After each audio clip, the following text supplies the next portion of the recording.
It's really great to be back in the Keys, especially here at Ocean's Edge. I know my boy Rushy has a plan for us, and I can't wait to see what's in store. The bait pen's been working out great. I even have some speedos in there now. We're gonna go target some wahoo. Fishing wahoo on live bait is not something I've done a lot of. In fact, the only wahoo I've ever caught prior to this on live bait were on accident. Here's the last couple, Rich. All right. I like this new boat, dude. I love this new boat. Seeing those fish sky out on a live bait would be one of the most amazing things ever. You just don't get that action with the plug or the lures. We're in 110 right here. See, there's a little bit of a color change right here. I'm gonna set up right there, and that way we can put him out down swell. And then just the lightest drag, right? Feel his tail kicking again. He went straight dead weight. You get a good look, but there was plenty of purple there.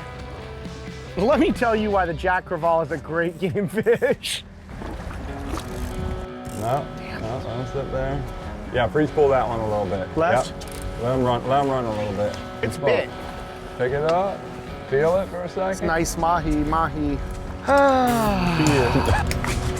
He's back. Lock it up. Got him.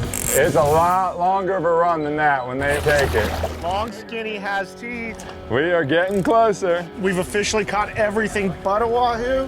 What happened here, Captain Russ? Oh, there you go. This is a fight, though. The majestic triggerfish. Not a wahoo. Despite doing all your homework, all the legwork ahead of time, it's still fishing. And a lot of times, it will make you beat your head against the wall. You sure it's not a wahoo? No, I think it might be. Keep coming.